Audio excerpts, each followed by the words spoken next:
Hi, Kanye. Hey, what's good? Welcome back to Click. Thank you. I have to tell you that you gave us a lot of strength. You gave us a lot of inspiration, and we own you a lot. And when you came here, you decided to make a new interview concept. You said, I want 20 minutes to speak. So we're going to have a countdown. Okay? Are you ready? Yes. Let's go. So, in 20 minutes, it's hard to talk with you because I had the chance to spend a few moments with you today and I heard a lot of ideas spreading. But right now, everybody's talking about a lot of stuff about you and you talk a lot on your social media. First, I want to know, why do you use the social media to express yourself? I just figure if Elvis Presley had social media, that he would have got to perform overseas. His management and his handlers squashed his opportunities and his dreams, and he ended up dying from that. So I use my social media to express myself. People call me and they'll say, "Are you okay?" And I'm like, "Yes, I'm okay because I express myself." We're living in a world where expression is becoming illegal.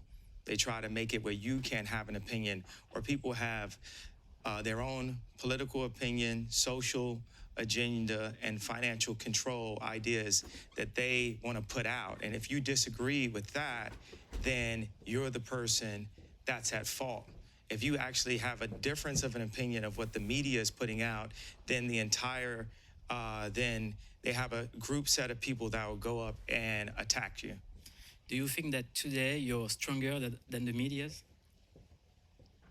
Well, God is stronger, and I'm being used by God to make sure that we still remain free. What is freedom for you?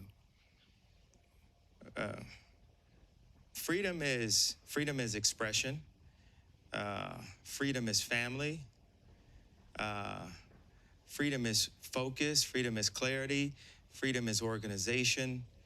Uh, Freedom is opinion. And freedom is being able to understand your opinion, understand yourself. Like, why are you making this opinion? Is it something that the media has told you to do, or is it something that you really feel in your heart? Because God's going to put a feeling in your heart. And for the world to be as beautiful as it can be on earth as it is in heaven as we pray, we have to follow our heart. What did you want it to express when you do the White Life Matters t-shirts? You know, at a certain point, it felt like I saw white people wearing shirts that said Black Lives Matter, like they were doing me such a favor by having a t-shirt that reminded me that my life mattered, like I didn't already know that. So I thought I'd return the favor and let white people know that, hey, your life matters too.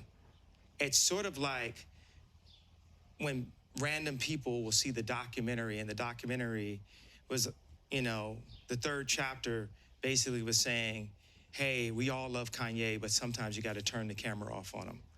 Meaning, like, don't listen to everything. Yes, we know he's a genius, but feel free to put him on mute whenever he doesn't align with what we're telling you.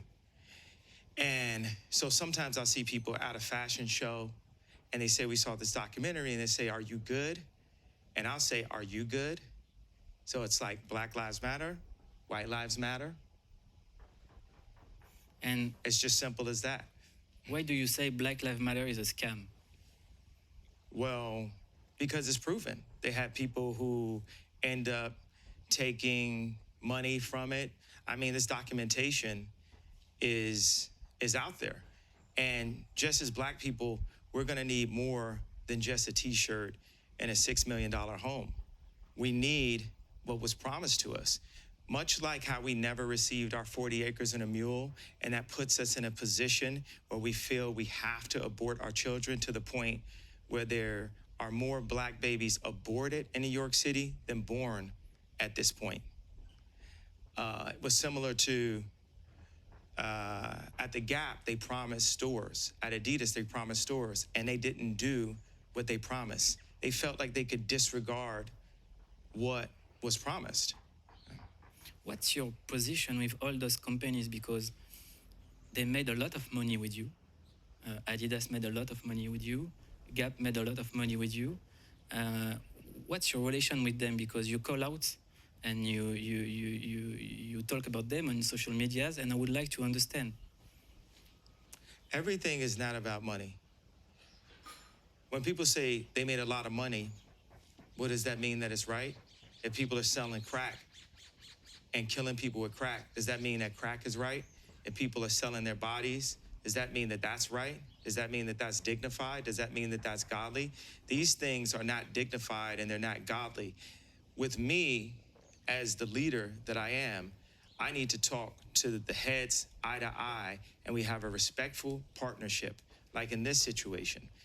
And this is possible, but they have to start with a level of respect. And with Adidas, they're gonna have to show us that respect. There's simply a partnership. You know, I'm not under Adidas, or Adidas doesn't have me, as we've heard people put it before. And you said something really, really strong and really emotional about Virgil, rest in peace. Yes. I would like to understand. I mean, this takes a lot to unpack. It's like the funeral has never ended.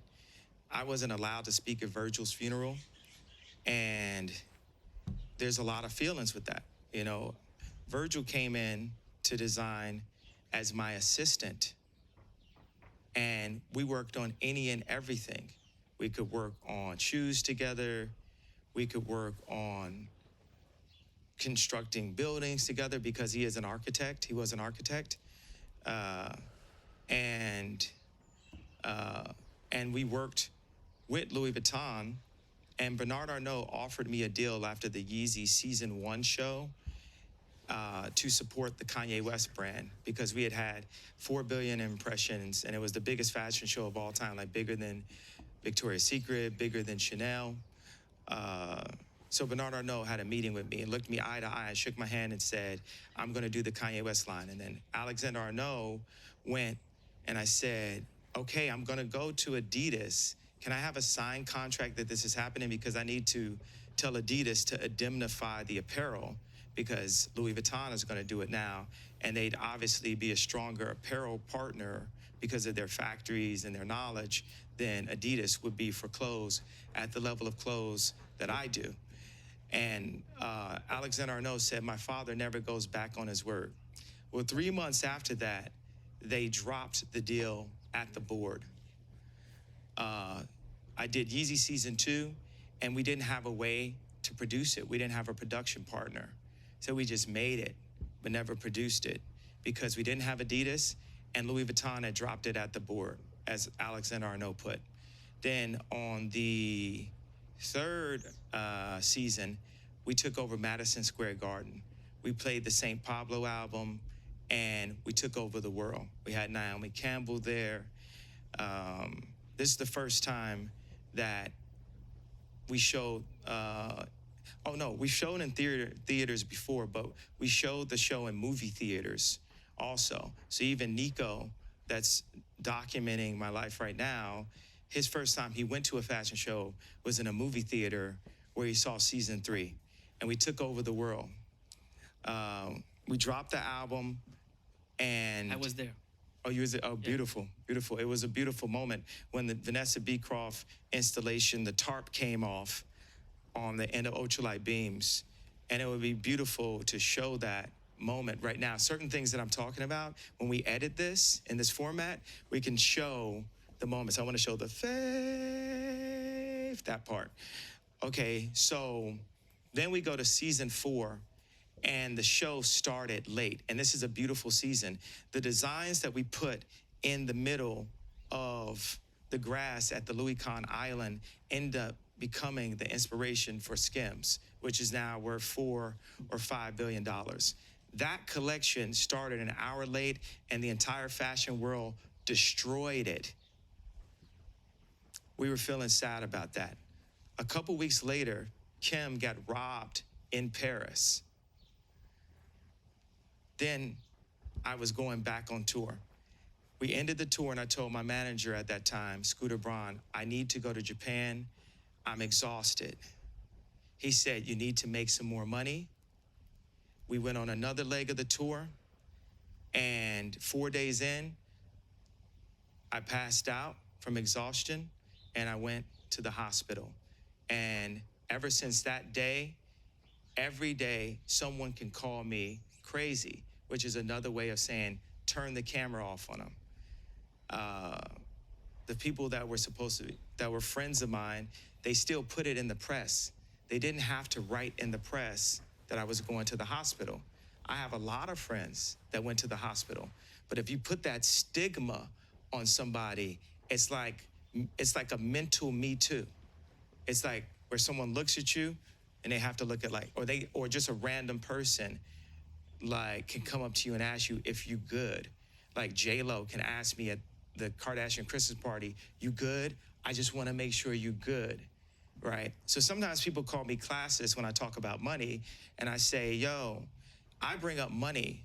I respect money and the construct of it inside of this game of life, but I also bring it up to say, well, if I'm so crazy, why do I have the ability to make so much more of the thing that you care the most about? They say you're crazy until you're right. All right. So let's go back to the moment of the hospital. Now I'm in the hospital, and we come out of the hospital and we do a collection 5, which they praise because we put jeans and graphics in the collection. Which sometimes I feel like graphics, sometimes I don't. Sometimes I don't. Then we went into around the time of the season 6 collection, and A$AP Rocky asked me to come to Berlin with him to work on the album.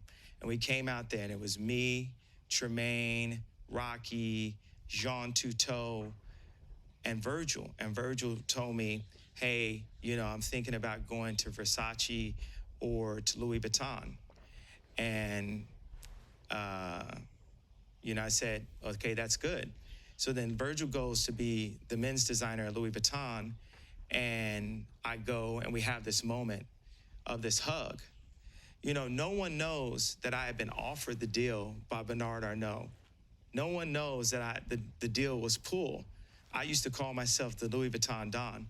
So when Virgil was at the house, there was a lot of pain and jealousy that I was dealing with. And also, I would sometimes get mad because I would feel certain designs could be better. Martine Rose is one of, but a lot of people consider to be the best designer on the planet. And she was the head of Balenciaga Men's, and then she left and is doing her own collection. So it was, in order to start Martine Rose, you had Demna. Not Martine Rose was starting at Balenciaga when they went to men's. It was Martine Rose and Demna in the same room. That's part of the reason why Balenciaga is so powerful today. And obviously, everyone knows that Demna's my favorite designer. Everyone knows that Riccardo Tisci is the highest level of design. So there was a lot of pain and trauma and unpacking in the idea, because I would go back to Calabasas with no production, and I would have sweatshirts. That's what we had. And Virgil had the access to the house, and we were never able to do a collaboration because they considered me to be toxic because I had a political opinion, because I wouldn't wear a BLM shirt, because I would wear a red hat. And I have to say that the fact that I wanted to vote on Trump was the thing that sent me to the hospital the most, because Kim, my wife, would say, that red hat is small dick energy. Scooter Braun would say, hey, that's gonna mess up your career. Sakaya Sandifer would say, you don't want to be on the wrong side of history. Harvey from TMZ would say, just take that hat off. Kris Jenner would say, hey, just take that hat off. So imagine being in an environment where someone as vocal as me is told by every single person around them that they can't say what they believe in, and that I was a bad person if I believed something different than all the people in Hollywood. And if you go to the footage of where I'm on stage before I go to the hospital, I say, I would have voted on Trump. And it just felt good to say that after all of Hollywood told me that I couldn't say that. Just like people are trying to tell me I can't have a t-shirt that says White Lives Matter. I feel like to have the audacity as someone who has been placed in a box as a black entertainer and a black musician, a black artist, because all these art worlds and design worlds, they'll hire black people all day long as they're part of the political agenda. Adidas, the reason why they hired DC, who is a very BLM kind of black employee, Wharton grad, who actually, if you look at the And One documentary, they had something going, but they talk about they did bad business with the athletes, and they brought in this guy to do bad business and run Pharrell's line and run Beyonce's line and run my line. And he ran it up on them because he really made them think that he could control me. And I gave him a pass for a while because he has a daughter, and I would think about my daughter, but he was too disrespectful. He was in front of Uzi talking about, hey, Uzi, you know, we would have took it to the hands. And Uzi, you know, the gang that I ran with and all that. And I sat and I'm just sitting through that. And then all of a sudden I had to light him up and just like, rat, I'm not taking all that. You know, I'm the next in charge. And the way we get in charge is with our factories, like what Sway said. And I don't want nobody on my phone. I'm not accepting nobody on the phone giving me some advice. Give me help for real. Give me real employees. Give me real factories. Come in and work in that. All these people, you know, they're my friends, but everyone is so afraid. And they should be, because I'm taking over. And that's why I'm in Paris right now. I saw you with Mike. We spent some time together, and I was impressed because I saw you working like I've never saw someone working, Yes. managing your personal life, your music, noting bars, quoting some art books, working on your new collection, working with some stylist, and and there is one scene that was emotional to me. In We had the pigeon in the building, and you came to talk to the security guy just to let the pigeon out, and it was reminding me this stuff about freedom. Yeah. And we have, to me, it was Kanye. It Yeah. was how I see you because, Or yay now. oh yeah, Yeah, but you're not saying that out of disrespect. Yeah, I'm so happy that you felt that, because I couldn't just leave it in the security's hands. This bird needed to fly. This bird needed to be free. So I took out my time to go because I saw the bird like flying into the window. And that's why I say I don't like mirrors and I don't like glass. Birds fly into glass. We don't need it. We're selfish to society. We're selfish to we're selfish to the earth in the way that we build just for our selfish purposes, or skyscrapers. Skyscrapers are like the Tower of Babel, you know, and the focus is the monasteries, to build places of a safe home for food, the most important thing to our species. Food, shelter, clothing is a form of shelter. A place where if someone doesn't know if they want to have their child or not, they can have their child. They can have we will have the highest medical teachers. Also, this is highest, there's a way that Gabby had worded it to me that explains how in Black America, we just don't have the health care that we need to even be able to successfully deliver our babies. Planned Parenthood was made by Margaret Sanger with the KKK to murder Black people. And it is really eugenics, and we are in our Holocaust, as us as Blacks, as Jews, as the last tribe of Judah, the 12th tribe, the blood of Christ, because we are Jew also. And if you ask a Jewish person about their race, they don't say it's a race, they say it's a people. And if we considered ourselves to be more than just a color and more than just a race, but to be a people, we would treat our people and people differently altogether. Last question. Tell me about your kids, because every time You got 20 seconds, gotta go. Yeah. What's the question? tell about your kids. I love my kids, I protect my kids, and I'm actually here to still cover and protect their mother. And with my influence, my protection, and my stance as a priest of the home will influence so many others in Jesus' name.